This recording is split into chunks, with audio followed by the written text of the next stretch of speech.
Hi, ladies and gentlemen. Thank you for coming and listening to us. Really much appreciated. I'm Dev. I'm Harsh Patel. And I'm Mara Zubair. And we are 240 Space. 2 minutes and 40 seconds to move in the total solar eclipse of the century. So an opportunity rise. A total solar eclipse is coming up August 21st, 2017. A total solar eclipse across 1,200 towns, mostly rural towns, in 14 states in the United States. This issue of accommodation, food, and transportation exists here. Here's the solar eclipse that's going across America in 2017. It's going across most of the rural parts in America, and some of the biggest issues that exist are within transportation, accommodation, and food. And I'll give you an example. A little town in Oregon, where I grew up in John Day, Oregon, is the size of 2,000 people. And it's predicted that 50,000 people are going to flood this little town in the eclipse that's going to happen in August 21st. So we know that there's a market, there's a huge demand. At this one time of the year, there's going to be a huge number of people coming in. So we're going to provide a sort of package and a service for them so that we can enhance that experience. Because many people struggle with seeing eclipses. They don't really get to either fully experience it or utilize that one moment of the entire planet that's happening. Where I'm from in England, it's always cloudy, we don't get to see anything. And this is happening in the United States. People are going to be coming flooding. It's going to be clear sky. People are going to see daylight change to darkness instantly. And this is hasn't happened in a long time. It's not going to happen for another long period of time afterwards.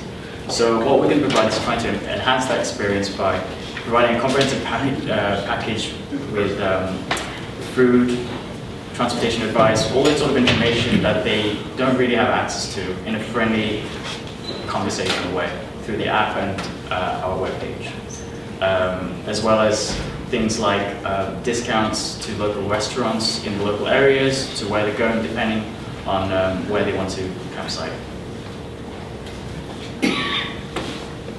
So as we can tell, this eclipse is going to cut through 14 states in the United States of America.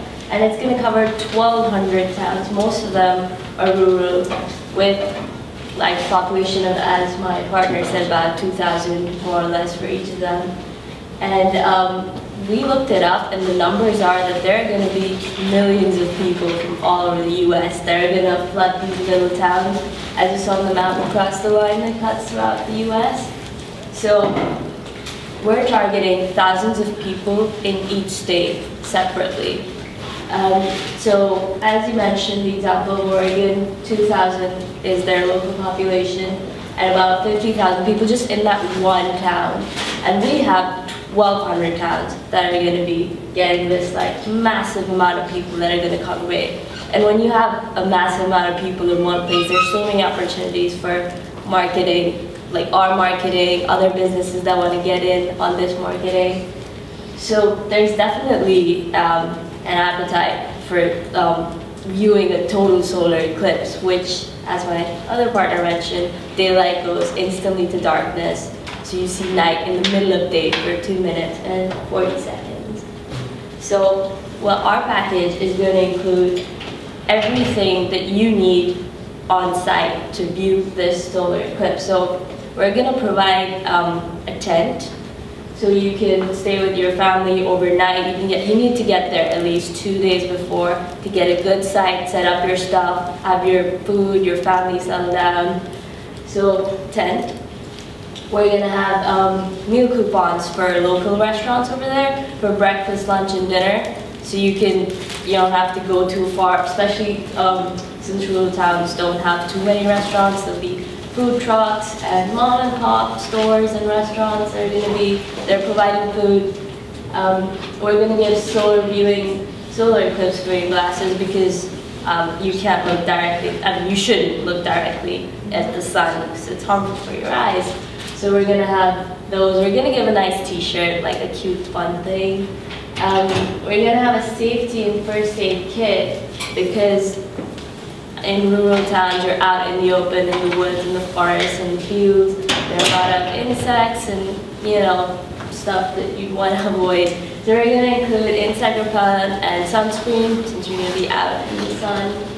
And very, very importantly, you're going to get a guaranteed camping spot because there are going to be so many people trying to get a spot in these small little towns. So what our service is giving you is guaranteed viewing experience. And of course, traffic is always an issue when there's so many people gathering at the same place, and especially in rural areas, not too many highways, not too many comprehensive road networks. So we're gonna be monitoring traffic with help with Google Maps and such. So we're gonna tell you what the current best ways are, what highways to avoid, what alternate routes you can take, any shortcuts, and any potential traffic jams that are occurring that you should avoid. So, in terms of the plan and milestones, the date that this is happening is on Monday, 21st of August, 2017. So we've got a lot of time, and a lot of time to build up to that and get really hone onto the market. And basically, as it gets closer to that date, the demand is going to increase. We're going to have limited supply of these bundles or these packages, what we call 240 bundles, depending on the populations of each community or town. So as it gets towards that, there'll be that sort of demand to get these bundles as it gets closer to the date. And we'll be contacting different local businesses, different sponsors to try and getting on this and hone onto that market. As well as preparing for the next solar eclipse. That will be our next propagation event for the public and get them really interested. And this whole thing is a marketing scheme for astronomy and for space as well, because this is all inside of going to Mars and space. We're getting interest out there and making solar eclipses in space fun and hip as well. With that being said, we'd like to go over the cost of goods sold and the pricing. We're giving a set pricing option for each category. You can either have the 2-person, 4-person, 8-person, the duration of your length, either 2-day, 3-day, 4-day, and then that's how much it costs for us to build it, and then the price that we're set at. So we've priced it at a standpoint based on what hotels are charging, what foods are, and what the demand is. So one thing I can tell you after talking to 8 hotels near the Oregon rural area, 95% of them are already booked, and the average price is between $500 to $1,000 a night. So that's how we priced it, and based on this, we actually talked to lots of consumers, and they said they're more than willing to pay this to get that guaranteed tent and that camping spot, just because it's going to be a mess. So the potential challenges and solutions, there's loads of aspects we can go about this. We've been looking, there's numerous areas to get funding and work with different sponsors and supporters. NASA has loads of grants for something like this for public engagement, whether it's about solar related or just space in general. So there's loads of areas, and even Dr. Henry came up the other day, working at the Harvard Smithsonian, is directly working about the solar eclipse and about the sun. So again, a great contacts to work with and to propagate this as well. All right, that's it. Thank you.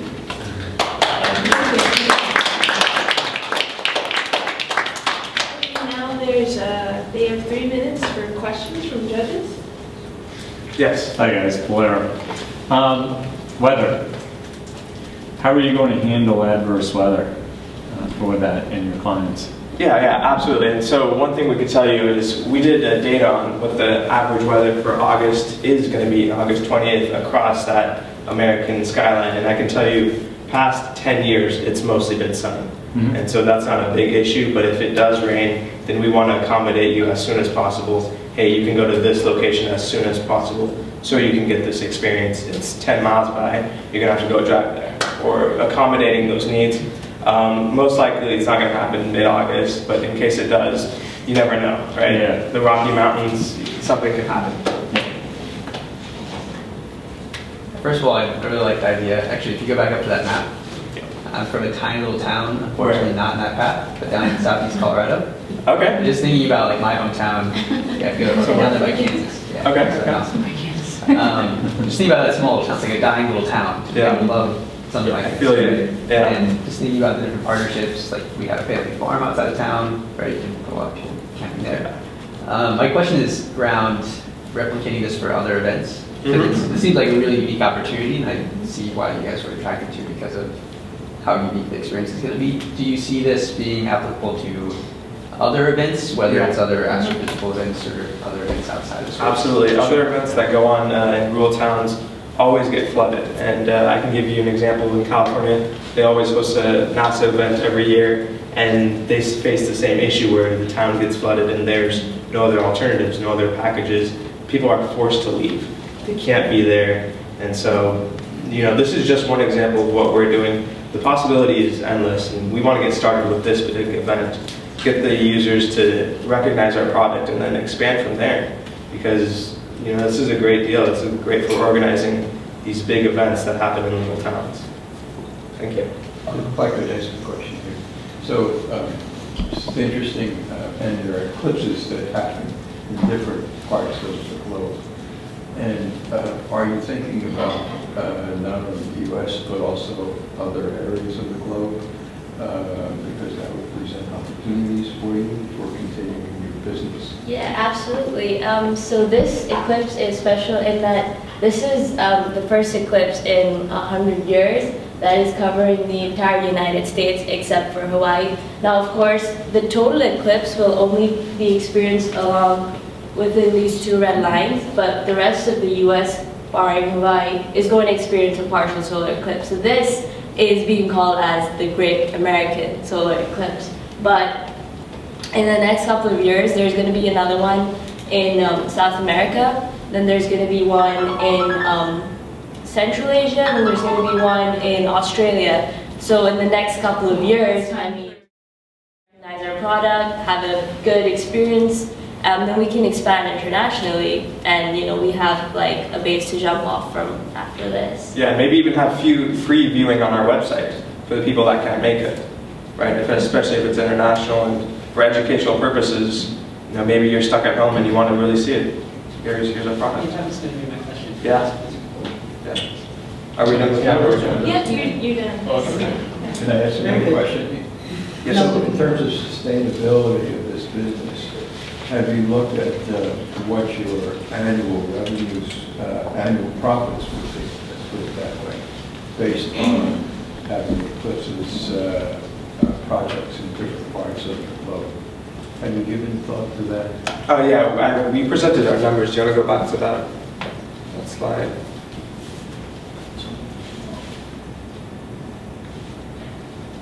So as you see, in some instances, we're more than doubling, tripling what it's costing us. And that's because we also want to donate a little bit of the money to NASA and to organizations that help out with astronomy education. And so I would say 200 to 300% increase in some aspects. And so this would just be our first trial, give it a go and pivot from there. Like I said, a startup is never perfect from the run. And so going from this big event and then shifting focus to other smaller events. So definitely be like a learning curve for this eclipses in different areas of the planet. This is going to be huge because, for a startup, you're looking at big goals and then you have to look down, look at smaller objectives, right? But what we're looking at here is something reachable because it's happening this year and it's something very applicable. We can do this and there's definitely a demand. It's happening whether you like it or not. So we're making use of that. Very good, yeah. Can you ask more questions or it's fine? Yeah, it's fine. We're over time. What we can do is that if you guys would kindly write your email down, so then if any of the judges have questions, they can just email you and they'll respond back. Thank you. All right. Ladies and gentlemen, thank you so much for being here, and we're also glad to be here. We are Special Help, and my name is Philip Ongeri. I'm Maddie Garcia. I'm Akshay. I'm Valentina. And so we came together yesterday and we looked at the theme of the hackathon, which was providing access to medical care to space astronauts and also just individuals here on Earth. And so our solution is kind of geared towards that problem.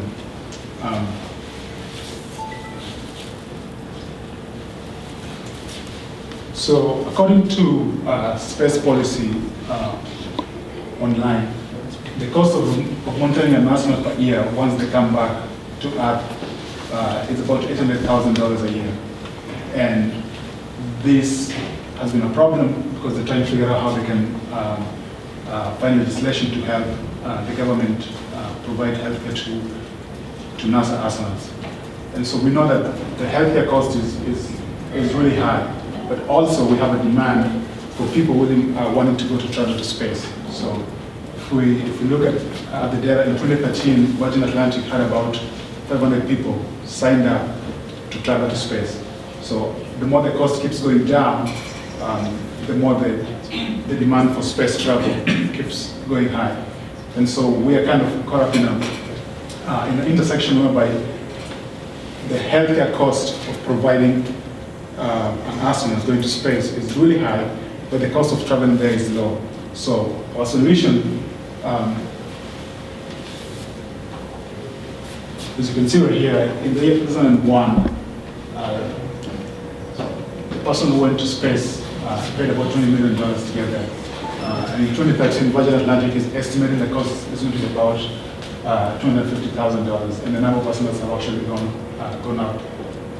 Number of people wanting to go have actually gone higher. So we're trying to figure out how can we connect,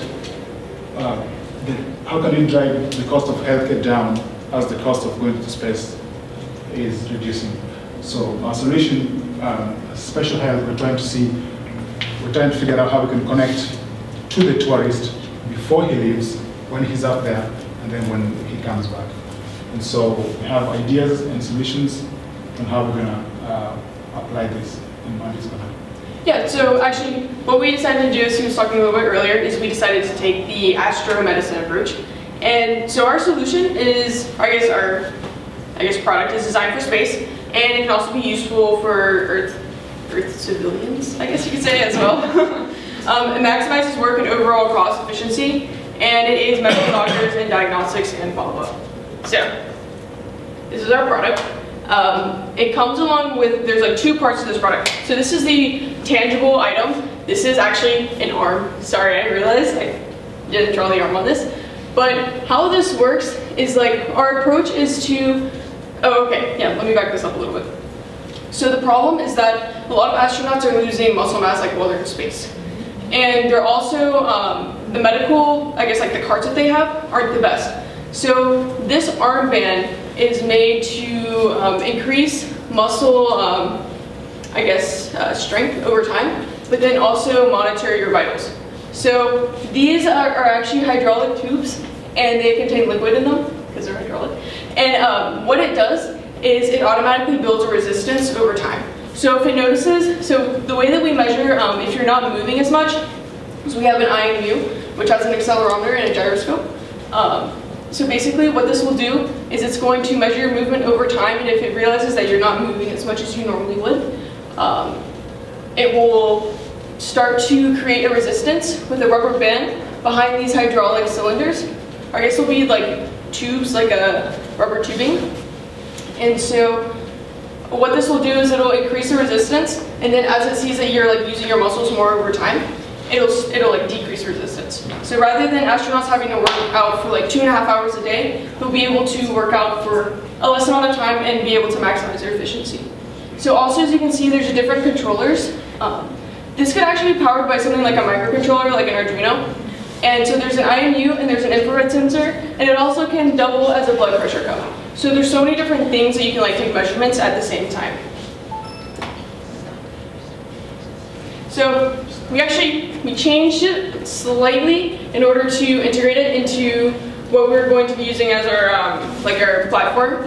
And so we're creating an app that basically, here I can like go forward a little bit. Then it can show you like all the different things that it's been monitoring over time. So I'll go back a little bit. And so these sensors can actually be integrated into the app rather than having them specifically on the band itself. You can just like have them literally on your skin now. So these are all the different things that we can measure with these sensors. So heart rate, oxygen saturation, CO2 saturation, temperature, pH, chemical, like there's so many different things. The main point of the exoskeleton is to measure the physical activity, but then also the sensors can give you the different ideas about the overall health of the person in general. And also, this could have applications on Earth as well for geriatric care, being able to monitor someone over time without having to have them like always consulting with the doctor. Physical therapy, rather than having to go to physical therapy for like long amounts of time, you can use this exoskeleton that can like automatically adjust for you. So if you need to like move your arm downwards, it's gonna make it like more difficult. So it's kind of like a like a unconscious resistance. So it's like rather than like spending certain amounts of time, you can just like build your resistance over time. So it's just basically just a model like how it's gonna work. And this is the interface that I showed you guys earlier. And our business model, I guess, kind of went over a little bit already. Yeah, so in the interest of time, this is the business model. Our key partners are going to be the space companies, healthcare providers, and our customers. And we have customers broken into two segments, the space tourists and the space companies. That's time. Right. Great. Thank you. 3 minutes for judges' questions. So I'm trying to understand, what's the actual product? Like, what is it for space or is it for? It can be used for both. The primary idea was to use it for space rather than having to exercise for 2.5 hours, like because like every single day, like astronauts are required to exercise for that amount of time.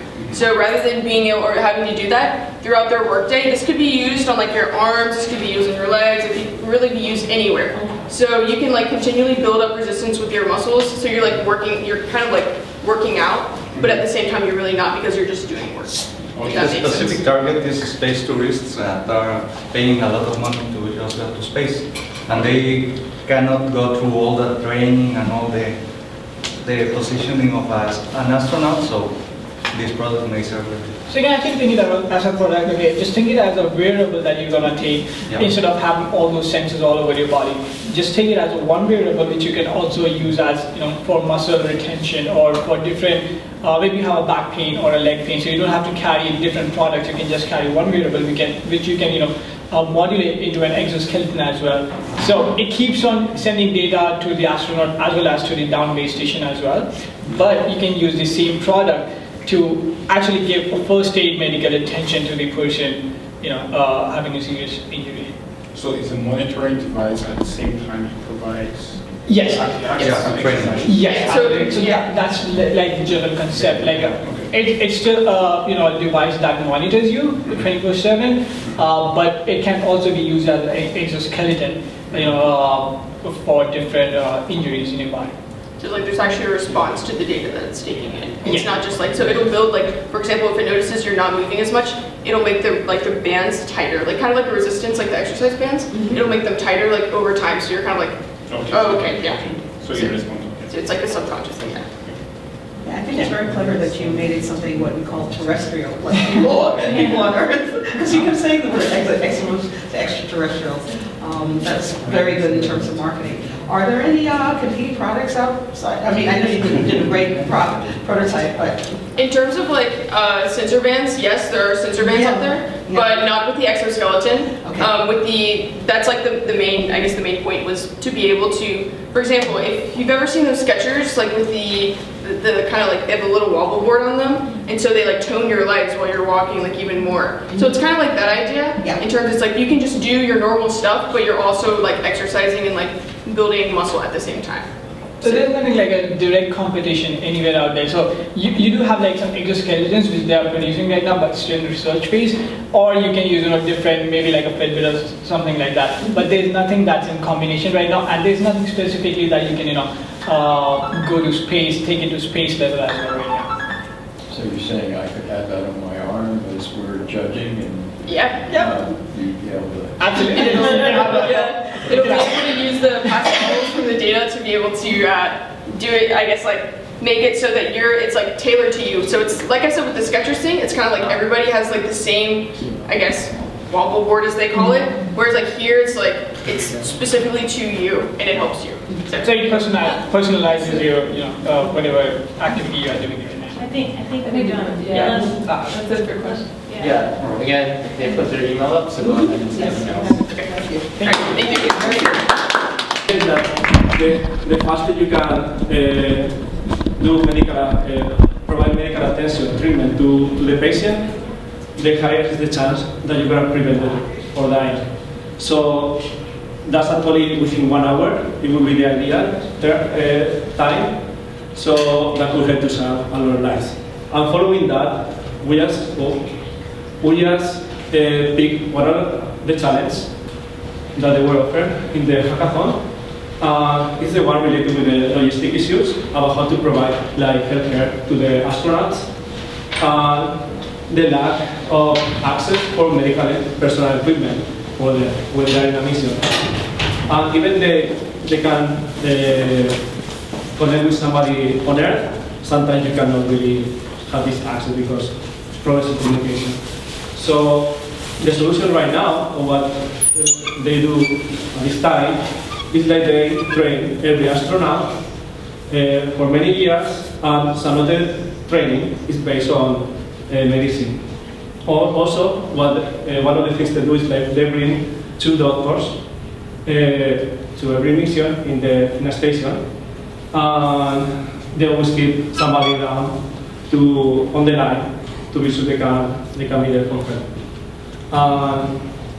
Our solution is going to be based on augmented reality, something very generalistic. You might be heard everywhere now.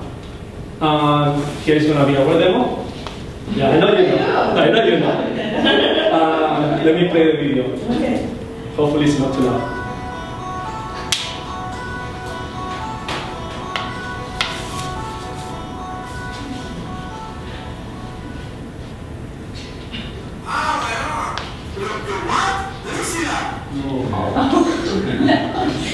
Actually, we cannot hear the voice.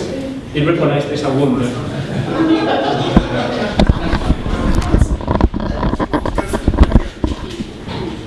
I'm going to first put my gloves. Fast on this one. It's kind of slow. Yeah, it's very low, so we cannot hear the message of the system. But it recognizes everything. No, yeah, please. Okay. Go to the other one. Okay. What happened? What happened to you?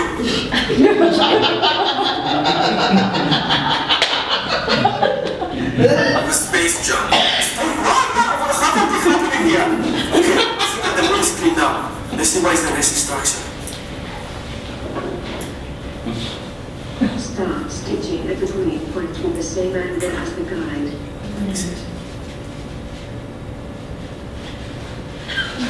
Okay, bro. I think I finished now. I think I'm done. Okay, let's go.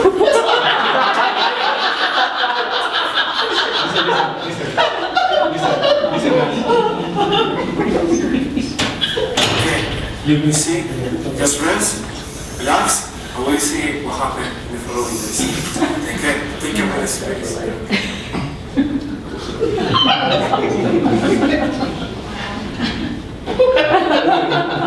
So, this whole idea, actually, one more thing that we implement is we see many starting they had to look to the mates away from their job. So we can position overlay every kind of image on the patient, so they don't need to go away and look. Wait, 1 minute there? Okay. So our solution is based, in the augmented reality, we're gonna load medical treatment packages. This medical package is a easy step-by-step guide. It's based on the main dimension and audio. This combined with deep learning, it can provide diagnostics. And also we're gonna use using the diagnostics from the expert systems. That's an old school AI. So with this, we will drastically reduce the training in general, specifically for med training, saving time and cost. So this is business model. Based on the figures of BBC, they were provided in 2015, for an astronaut, they spent £60 million, around $20 million, in 6 years of training. That's 3.33 per year. So in our solution, we're going to use a HoloLens, one per astronaut, so they can be with them. We're going to produce the training, amazingly, for around 1 to 2 years. So that's 2 years times 3.3 million. Every medical package will be around $500. And the beautiful of this is because it is software, once you have one package, everything is free. Now you just install it in the next device. So we are going to provide also general package for other activities.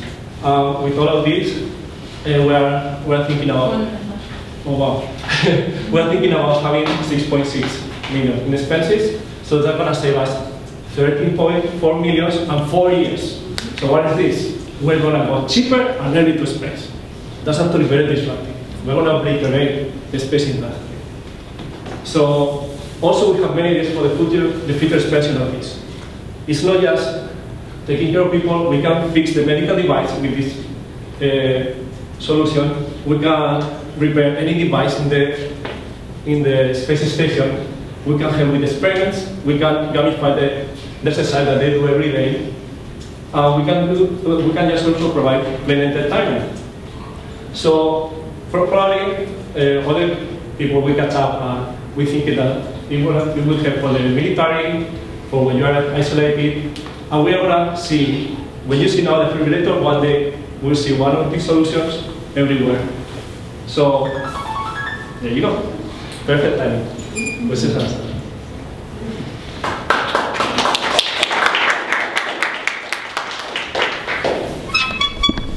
That was fantastic. Having played with HoloLens and VR, this is so great. You mentioned about the training. Did you do any research to find out what they are able to do right now? Because you estimated how much less training they would have. I know it's still relatively, it's not used, it's just used in a few places. I know a doctor at the Harvard Medical School, and he also does research or surgery at Brigham and Women's, and they're just training people now. So I just want to get an idea of where you got some of those numbers. The only numbers I got was from the BBC. Like they do like a report of how much it costs to one of the astronauts to go to the International Space Station, and from that I put my numbers. So yeah, that was the idea. I don't know so much about what is being done on Earth. I'm very close to the AI community. I know other things, so that's where the idea comes from. Please go ahead. So, how connected does it have to be to a database of medical? What's that? Zero. Everything is logged on the device. So it's very like, how say it? You don't need anything. Once you have the device, it's there. Yeah. Please go ahead. You said you're a physician? A what? Are you a physician? No, I'm not. Okay. You have a PhD? I can do. So basically what you're doing is you're providing remote instructions. No. Or basically you're using the augmented virtual. You're using that technology to overlay on top of physical objects. Exactly. Yeah. So we just place, we overlay. Well, actually, we don't do it. We just train the machine to do it for us. So we explain how is the procedure. We saw some wounds, and we train the system to learn what is a wound, and we teach how the wound changes and what is the procedure in each phase. So that's the idea. Also, as you see that video, the only fake thing of that video, it was the wounds.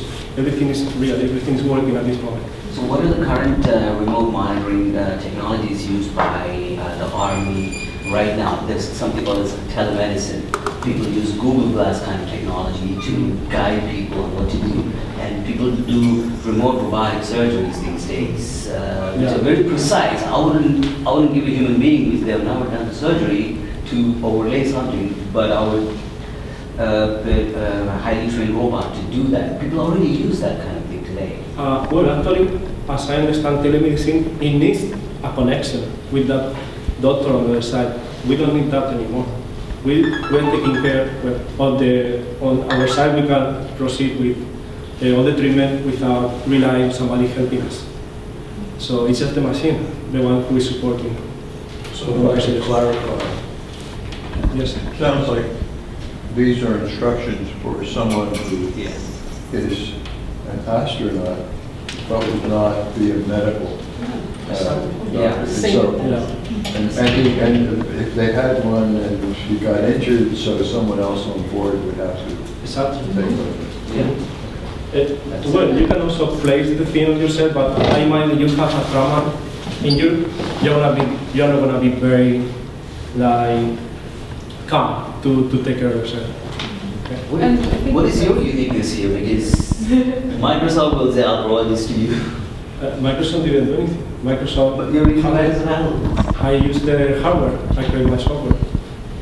I mean, that's the uniqueness. Nobody else create this software or this. Oh, yes, software. And yes, exactly. Alright, so Yes, that's it for questions. Yeah.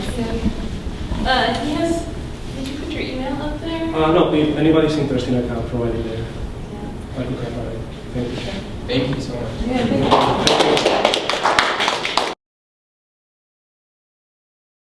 Today, we're all in very diverse locations for the weekend, but this is a concept plus note we've been talking about. It's an earthbound solution, but I came here because I'm very passionate about space medicine, and I'm here to learn and see where else we can go with this. So my other co-founders are Juliana at MIT, Nate, who just moved with Phillips to Seattle. Our design thinker is Alana, she's here. Rohit is our primary clinician and UI expert, and I'm the medical student product manager, all the above. All right, so let's take a look at where we are on Earth. It's a huge problem. As you know, traumatic brain injury, especially in young communities like Boston, it's very prevalent among athletes, adults. So in the United States alone, we're looking at 1.7 million who sustain a traumatic brain injury. And here's the problem with this, right? So let's really look at what happens in the long run. So about 40% of those who even managed to get to the hospital with a TBI had at least one unmet need for services, even 1 year after their initial injury. So here we see most frequent unmet needs include managing stress, emotional upsets, compliance. This is really what we're all about. So looking at the triangle, you know, in terms of overall impact and overall outcomes, it's 52,000 deaths, 200 out of 275,000 hospitalizations. In ER alone, that's 1.36. It's about 1,365,000 visits, right? And the other question is, what other kind of medical care can we provide? This came out of a nice little conversation that we've had at Spalding Rehab here in Boston with the Harvard Medical Center. And we realized, you know, the problem today is this overall integration and a digital integration of the care plan, a rehabilitation, a reminder calendar, and resources. Resources for inquisitive patients, with so often young athletes in TBI cases have a lot of questions. So this is what happened with Juliana. She actually was rock climbing in the middle of her PhD, fell, she missed about 1 month of school, so she had a moderate TBI. And then we looked at, you know, what could we then do to provide really relevant answers for Juliana, who's only 25. She sustained a moderate TBI. But somebody older, such as, let's say, Robert Smith, retired, he's here in Boston, but he may not have the, you know, comfort level in using all the technology that someone like Juliana would. So these are the things that interest me, right? Both from a clinical training perspective, but also as an end user. What are the things that I can hold in my device, in my hand? That's just what I need to know, just in time, so that A, I can be compliant between my visits, but also that I can be a better educated patient or user. I want to know, you know, why do I need to even go to my next appointment? One of the discussions we had yesterday with one of our speakers is just even lack of knowledge and self-awareness of risk factors that young people go through. For example, some athletes, you know, they don't even realize that in their first year after a TBI, they're very susceptible to an epileptic seizure. They continue to use alcohol the first year out. And that's a risk factor we should really think about. You know, how to, in a really friendly way, but also a user-friendly way, how do users understand what they need to avoid, what kind of lifestyles changes they need to make, how to adjust and still really have their overall quality of life, but maintain a level of what I call a locus of control that's at their fingertips, but that's compliant with, you know, their hospital care system. So one of the biggest issues that we heard from a couple of the rehabilitation doctors at Spalding is missed appointments, lack of compliance. But also this concept that, you know, if I've gone a couple of times, it's good enough, I don't need to go again. I'm gonna go back on the soccer field, sustain yet a second TBI, and it's even worse than the first one.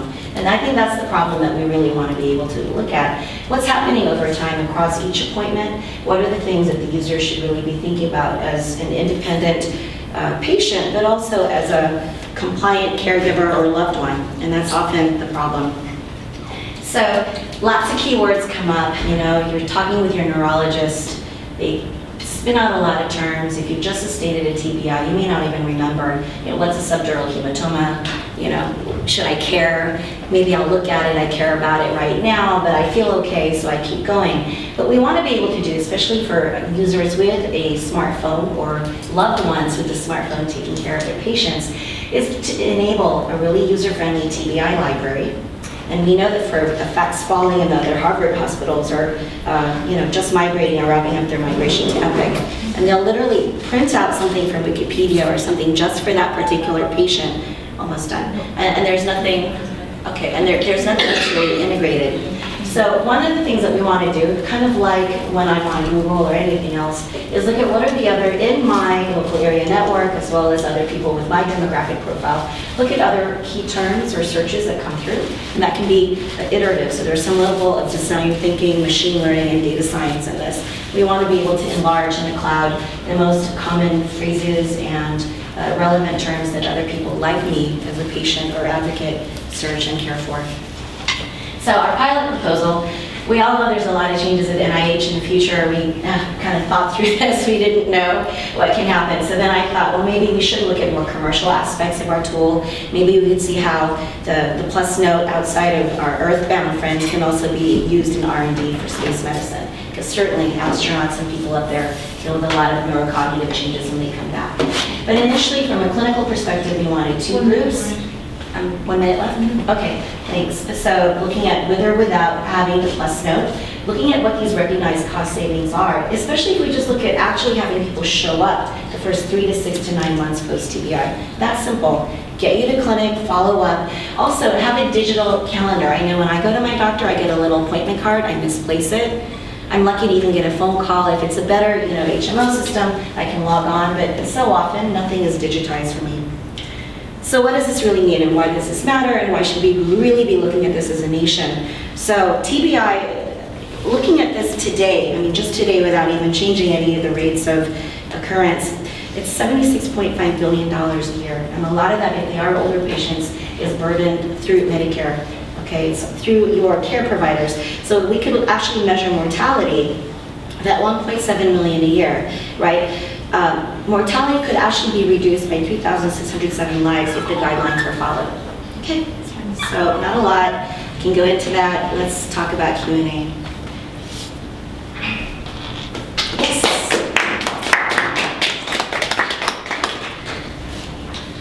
So you talked about a lot of buzzwords. Yeah. You know, your platform acts as a digital diary. It works as a care coordinator. Yeah.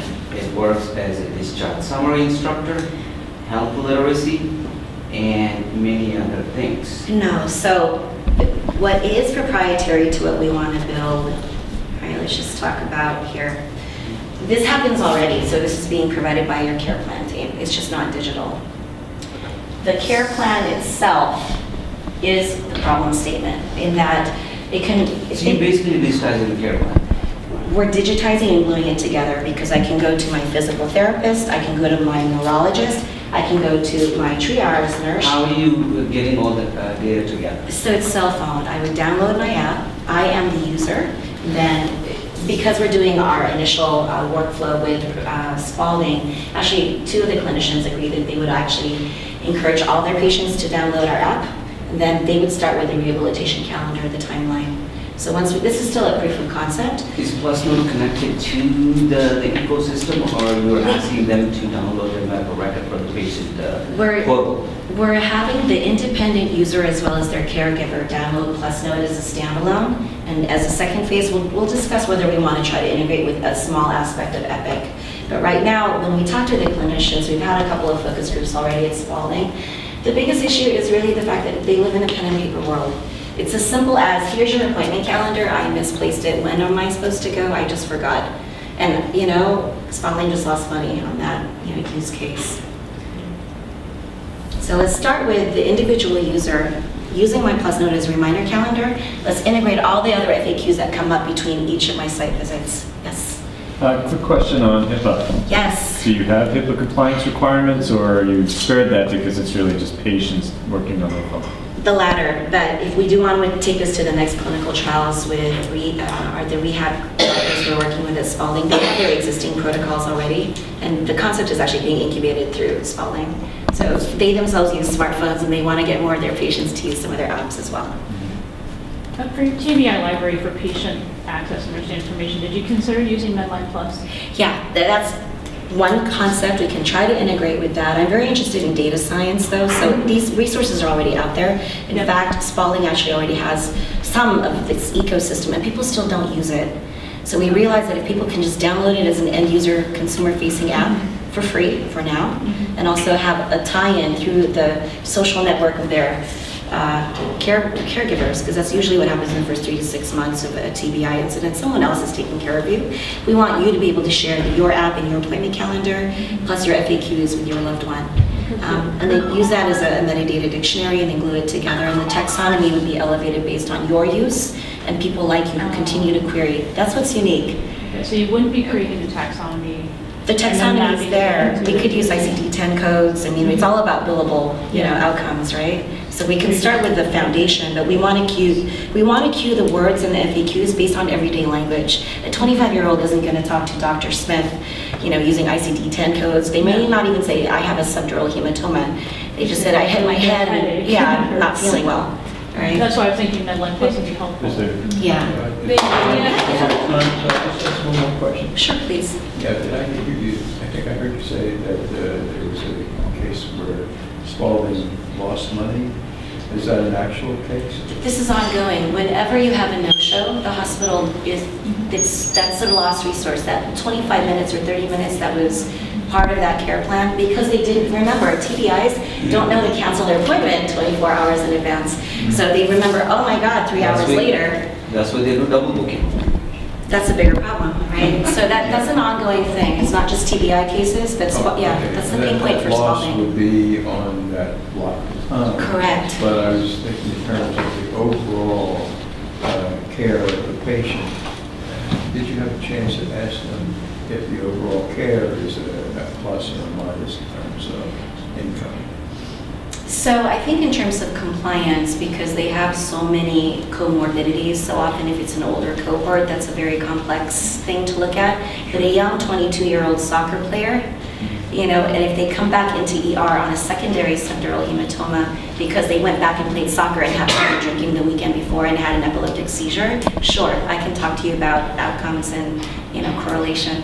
Just briefly, are you medical? I'm right now trying to learn data science, but yeah, so 2 of us have medical backgrounds, and we did this because we really care a lot about data, and we have some really good design thinkers on the team, and my co-founder had a TBI, so we built this for her. Yeah. You're a medical student, right? Still, yes. It's a long road. Kindly write your Oh, sure. report. Thank you.